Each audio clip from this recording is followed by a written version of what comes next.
ब्रह्मा जी को क्षमा कर दिया। शिवा और शिव के विवाह कृत्य संपादन के अनंतर देवियों का शिव से मधुर वार्तालाप। देवियों ने सबने शिव को और पार्वती को विवाह की बधाइयां दी। रति के अनुरोध पर भगवान शंकर का कामदेव को जीवित करना और देवताओं द्वारा भगवान शिव की स्तुति की गई। अब हिमालय द्वारा सभी बारातियों को भोजन कराया गया। भगवान शिव का विश्वकर्मा द्वारा निर्मित वासगृह में शयन करके प्रातः काल जनवास में आगमन हुआ। चतुर्थी कर्म हुआ। स्त्री और पुरुष को विवाह के 4 दिन तक मिलना नहीं चाहिए, एक दूसरे का स्पर्श आदि नहीं करना चाहिए। चतुर्थी कर्म के बाद ही एक दूसरे के पास वो जा सकते हैं, उससे पूर्व यदि मिलन होता है तो वो अनुचित है। आजकल इन सब बातों का बोध बुजुर्गों तक को नहीं रह गया है, सामान्य नई पीढ़ी के लिए तो कहना ही क्या, इन सब पर चर्चा होनी चाहिए। ब्राह्मणों को भी विवाह आदि फेरे आदि कर्म कराते समय ये बात बतानी चाहिए कि चतुर्थी कर्म का क्या महत्व है। लेकिन दुर्भाग्य तो ये है कि ब्राह्मणों के घरों में भी चतुर्थी आदि नियमों का पालन नहीं होता, तो वे दूसरों को कहां से उपदेश देंगे। इसीलिए आसुरी संतानों की जनसंख्या भारत में बढ़ रही है। लोग कह रहे हैं भारत की जनसंख्या बहुत अधिक हो गई, पर मुझे नहीं लगता, हो सकता है आपको मेरा विचार पसंद ना आए, मैं नहीं मानता भारत की जनसंख्या अधिक हो गई है। मेरा सोचना है भारत में बदमाश संख्या अधिक हो गई है, भारत में दुष्ट संख्या अधिक हो गई है, भारत में धर्मद्रोही संख्या अधिक हो गई है। अन्यथा पहले एक घर में गांव में 10-10 लोग 20-20 लोग भी हंसते खेलते रह लेते थे। खाने के लिए रोज पिज्जा नहीं मिलता था, दाल खा ली, कभी खिचड़ी खा ली, जैसा मिला कच्चा पक्का खा पी के सब हंसते रहते थे। एक कमरे में 4-4 5-5 भी सो जाते थे, कोई समस्या नहीं थी। आज घर में 2-3 आदमी हैं, कमरे 10 हैं, तो भी सर कुटुंबल रुकने का नाम नहीं लेती। कारण क्योंकि नस्ल खराब होती जा रही है, धर्म संबंधी संस्कार नियम सब छूट रहे हैं। इसलिए विवाह के संबंध में फेरे आदि कराते समय चतुर्थी कर्म के विषय में अच्छे से बताना चाहिए। न माने उनका धर्म, लेकिन वर्णन करना ब्राह्मण की जिम्मेदारी। तो चतुर्थी कर्म संपन्न हुआ। बारात का कई दिनों तक ठहरना सप्तऋषियों के समझाने से हिमालय का बारात को विदा करने के लिए राजी होना। नहीं तो हिमालय को भी आनंद आ रहा था कि भगवान शिव और शिव के समस्त गण हिमालय के यहाँ मेहमान बने हुए, तो वो भी उसका आनंद ले रहे थे। फिर मैना का शिव को अपनी कन्या सौंपना और बारात का पुरी के बाहर आकर ठहरना। मैना की इच्छा के अनुसार एक ब्राह्मण पत्नी का पार्वती को पतिव्रता धर्म का उपदेश देना। देखिए, अब भगवती को क्या आवश्यकता है किसी उपदेश की, लेकिन आप और हम सीख सकें, इसलिए ये लोकाचार हुए। धर्मशास्त्र यहाँ शिव पुराण में कहा गया है, पतिव्रता स्त्री के दर्शन से वही पुण्य प्राप्त होता है जो गंगा यमुना सरस्वती के संगम में स्नान करने से प्राप्त होता है।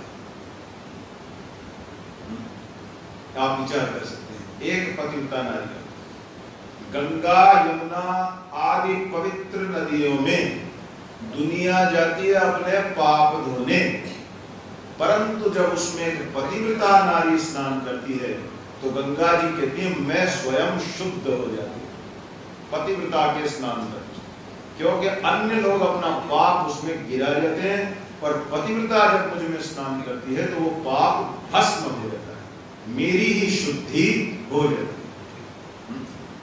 इसलिए किसी पतिव्रता स्त्री के चरणों पर कभी भूल से भी अपराध नहीं करना चाहिए, क्योंकि पतिव्रता साक्षात अग्निकुंड है।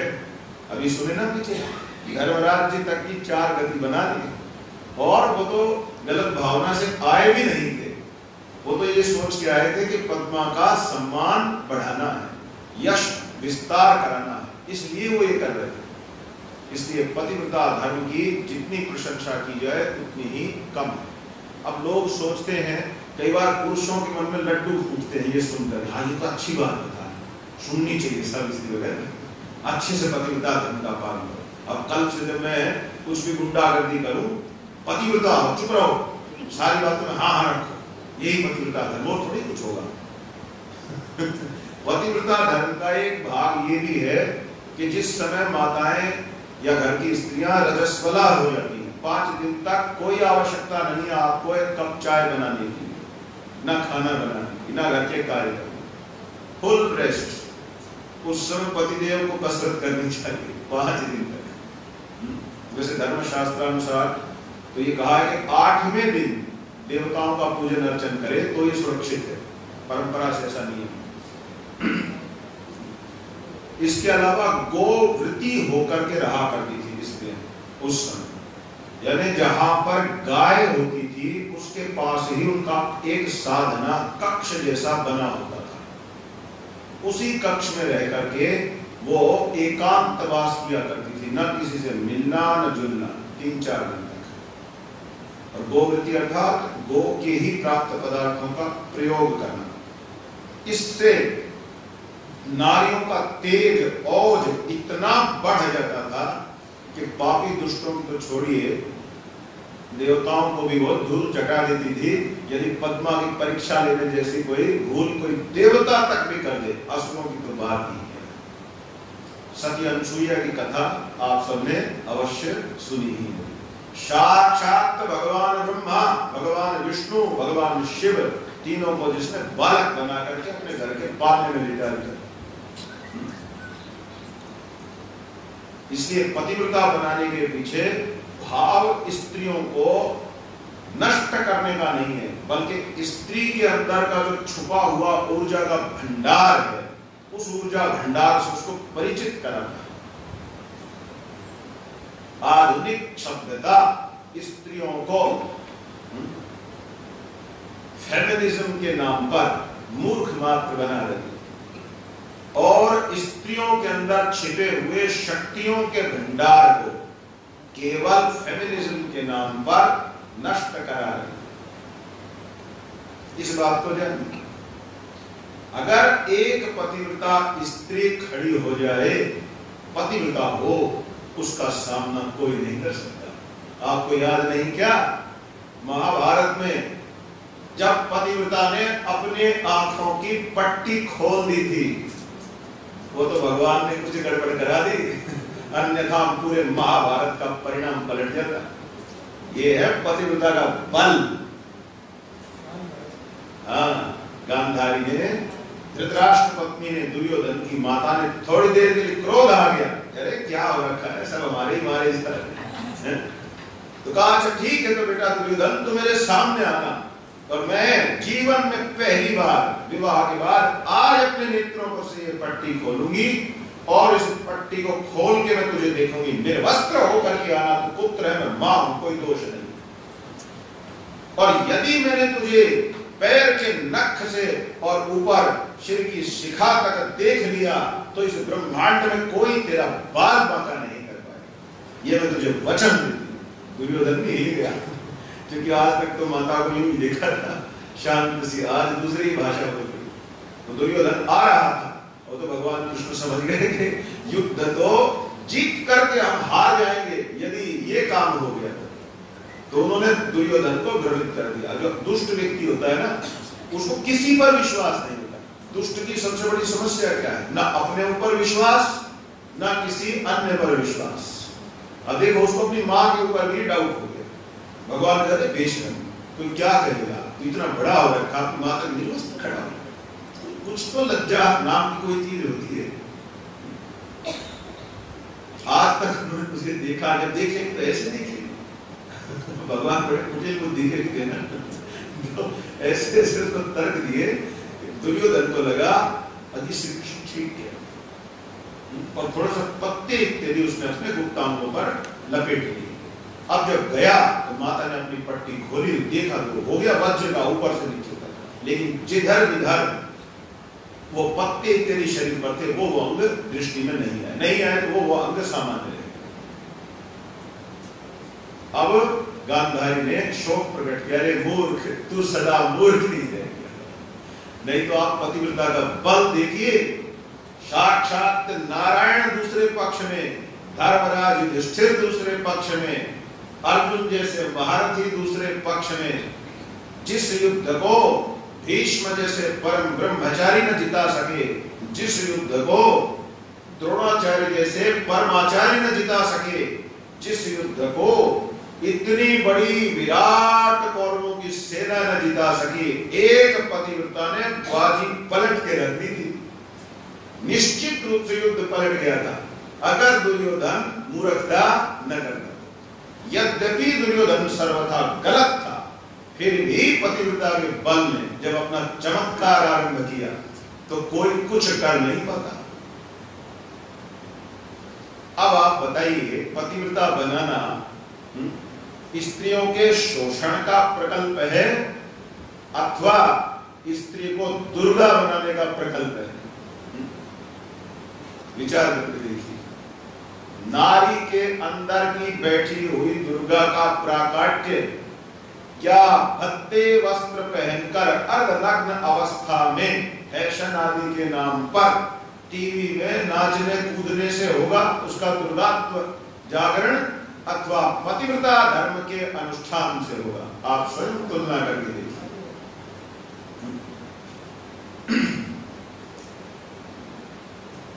झांसी की रानी एक पतिव्रता, पलट के रख दिया ना।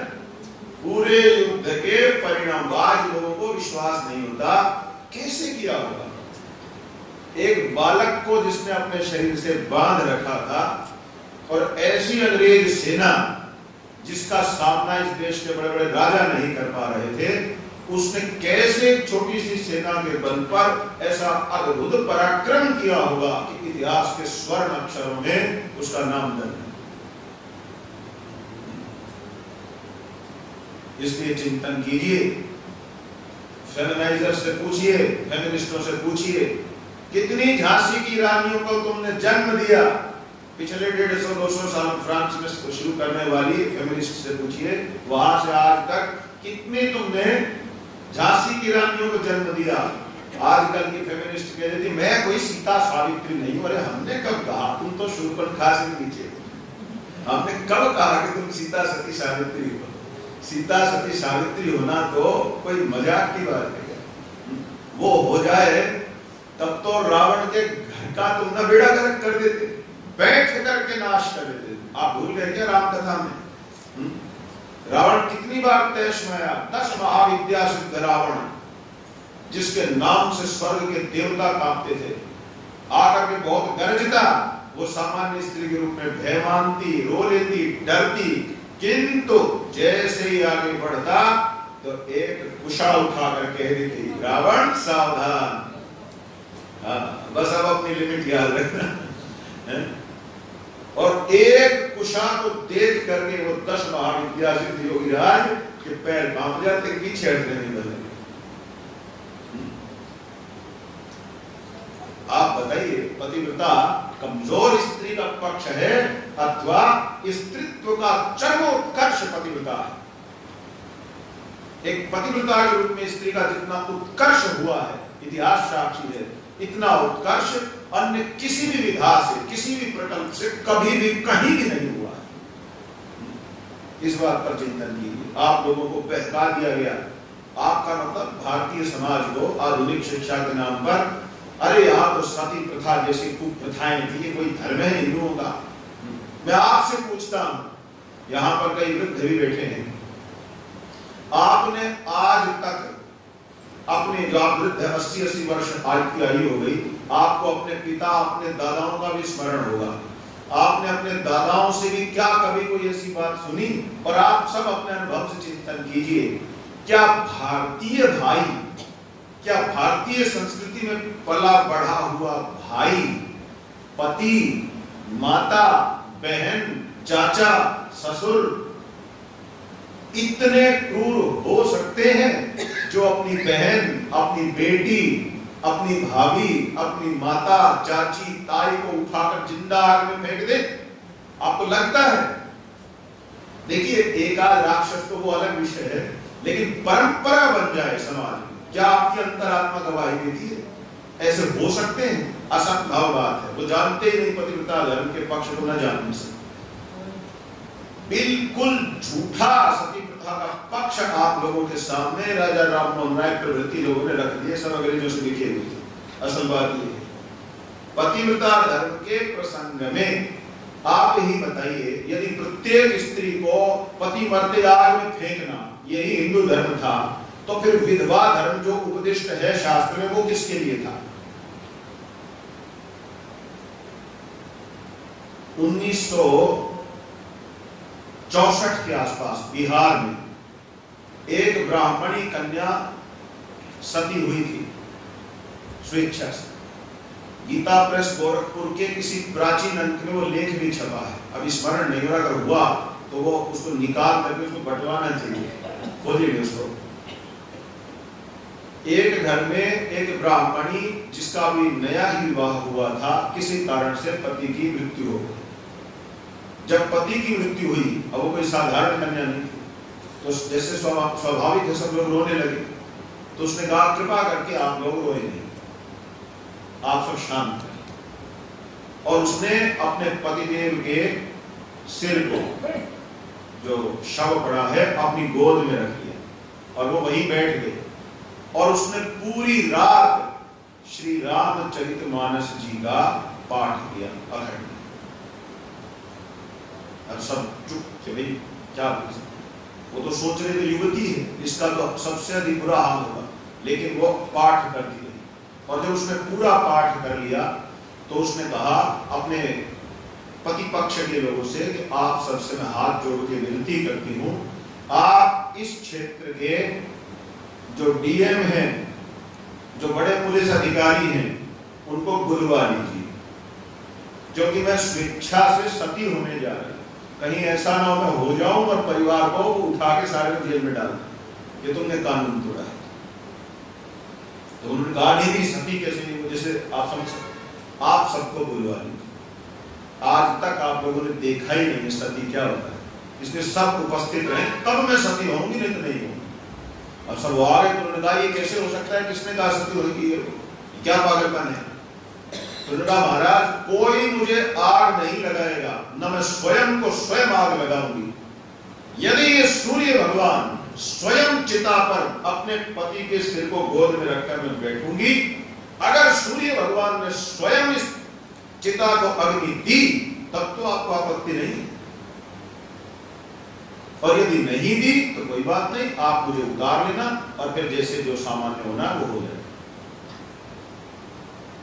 तो वो इस प्रकार से बैठी, इसको खोजना है इस लेख को और इसको सबके सामने लाएंगे, बहुत इंपॉर्टेंट है। अब वहां पर उसको जब बैठाया गया, सब उपस्थित अधिकारीगण भी देखते रहे, ये कैसे हो सकता है कि सूर्य किसी को अग्नि देगा, तो आप देखिए। तो सब लोग बैठे रहे और वो नेत्र बंद करके कुछ ध्यानस्थ सी हो गए। सभी उपस्थित लोगों ने देखा कि सूर्य की किरणें जो गिर रही थी उसमें से कोई एक बीम सा बन गया किरणों का, और कुछ अचानक से ऐसा हुआ कि उस चिता को अग्नि प्राप्त हो गई। और अग्नि प्राप्त होने पर भी वो कन्या शांत बैठी, ये नहीं कि चिल्ली मार मार के रो रही थी बचाओ जल्दी मर गई आए आए, ऐसा कुछ, शांत बैठी। और इसी प्रकार से शांति पूर्वक उसने अपने शरीर को पूर्ण किया। अंग्रेजों का षड्यंत्र क्या है? जो आपकी महिमा है उसी को उन्होंने आपका दोष सिद्ध कर दिया। उनकी रणनीति ये है कि जो आपका गुण है उसी को आपका दोष सिद्ध करना है, और जो उनके दोष हैं उनको उन्होंने आपके यहां गुण कह करके प्रचारित करना है। किसी भी शास्त्र से कोई हमको एक श्लोक निकाल करके दे दे कि पतिव्रता धर्म के अनुरूप सती प्रथा का ये रूप था कि घर वाले उसको जोर जबरदस्ती रोती पीटती को उठा के आग में डालाते थे, फूंक आते थे, एकदम उसकी स्वेच्छा। यदि वो ऐसा करे, उल्टा परिवार तो रोता था कि तू ऐसा मत कर।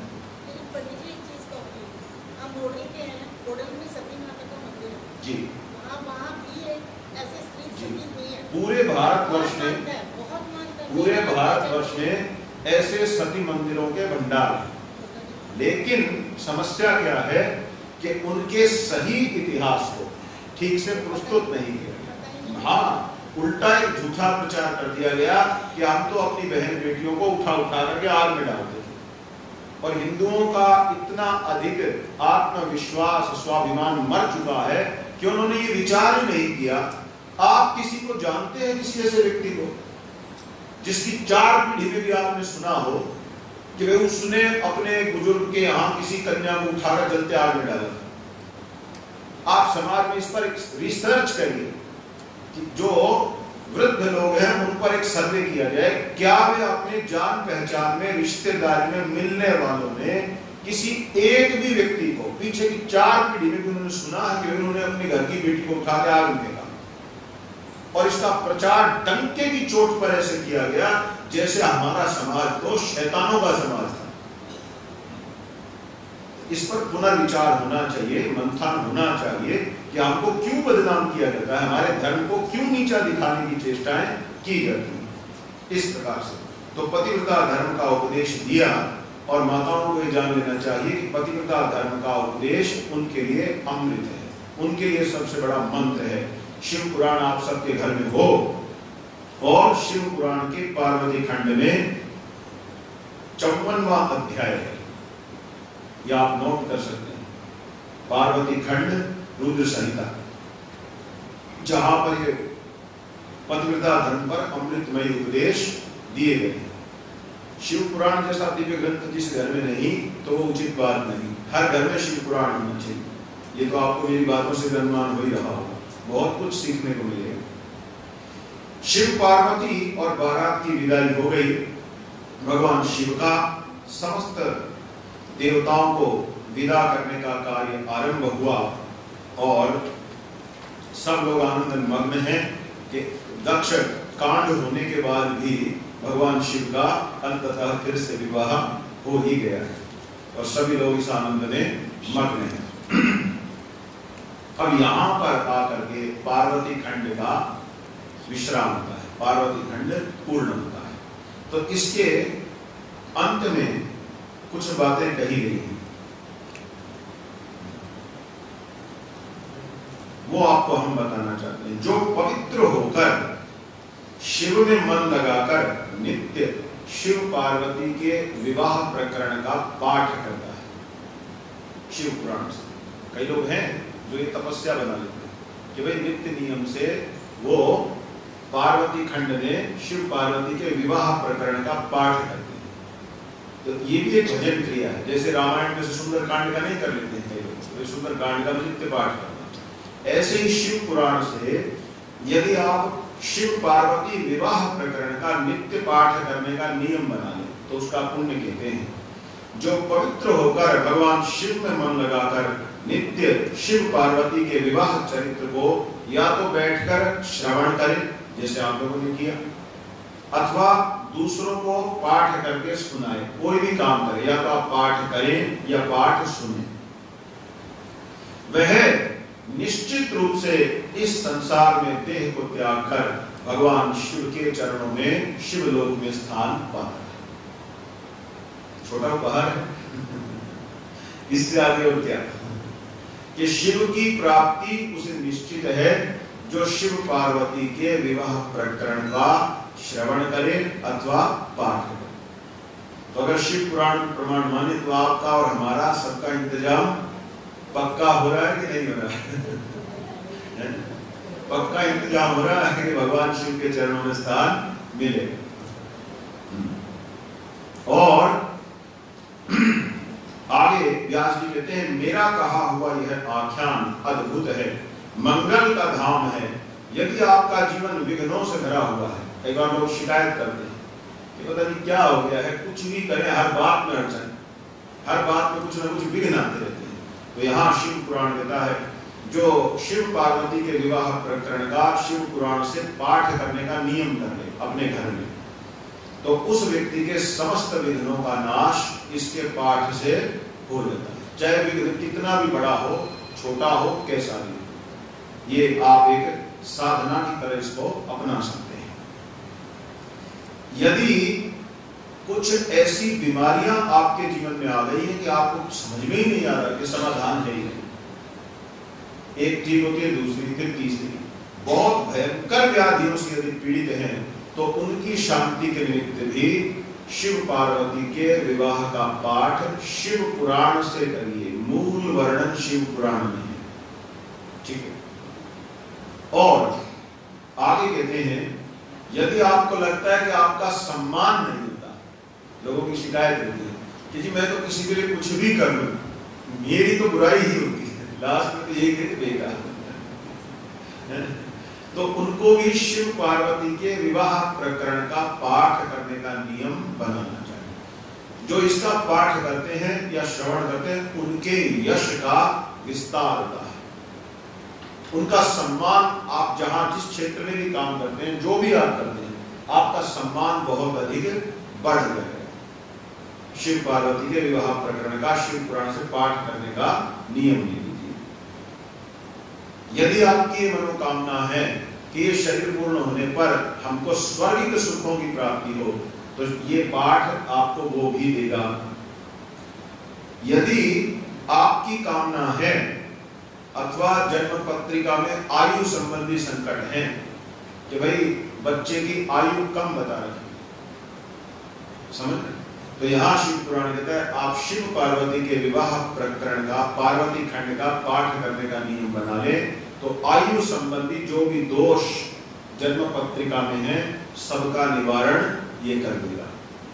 और सुनिए, यदि संतान नहीं हो रही है अथवा पौत्र अर्थात पोता पोती का सुख नहीं मिल रहा है बुजुर्गों को, तो उस स्थिति में भी कहा है पार्वती खंड का पाठ करने का संकल्प ले लें कि हे प्रभु मेरे वंश को आगे बढ़ाओ। आगे भगवान शिव की जिम्मेदारी, आपको चिंता करने की जरूरत नहीं। या फिर संक्षेप में कहा कि कोई आपकी ऐसी इच्छा है, कोई ऐसी कामना आपके मन में है जिसे आप कह भी नहीं पा रहे हैं। आप कहना चाहते हैं पर आपको लगता है पता नहीं अब मेरे विषय में कोई क्या सोचेगा। अच्छा, ऐसी ऐसी कामनाएं क्या करती है, होता है ना कभी कामना भले सही हो लेकिन फिर भी आपको संकोच हो रहा है, तो ऐसी स्थिति में आपको उपाय देते हैं।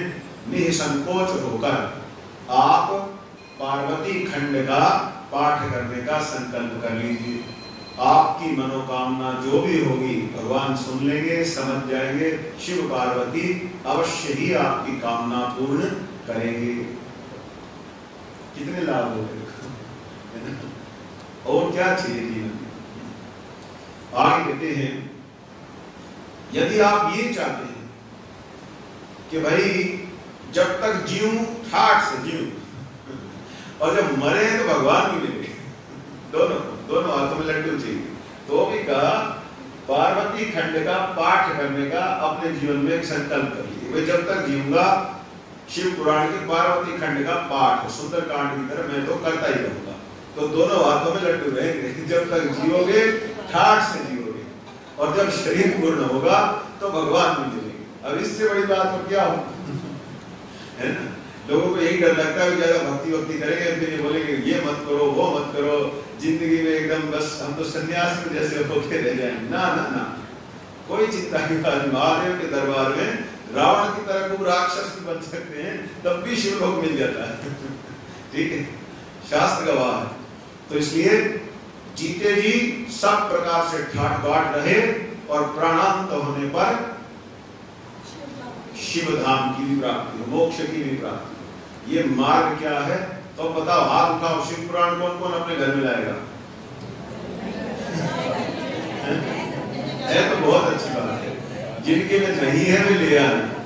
अब ये बताओ, मैंने आप लोगों से कहा था कि सावन का महीना चल रहा है, शिव पुराण का दान भी करना चाहिए। अपने रिश्तेदारों को, अपने मित्रों को, अपने जानने वालों को, जिसको आपको उचित लगे कि भाई ये सही व्यक्ति हैं, इनको शिव पुराण देंगे। हाँ, माता जी ने बहुत बढ़िया बात की। माता जी कह 100 शिव पुराण करो सारे। अब बोलिए आप लोग शिव पुराण दान कौन कौन करेगा इस महीने में? किसी को, अपने रिश्तेदार को, जानने वाले को।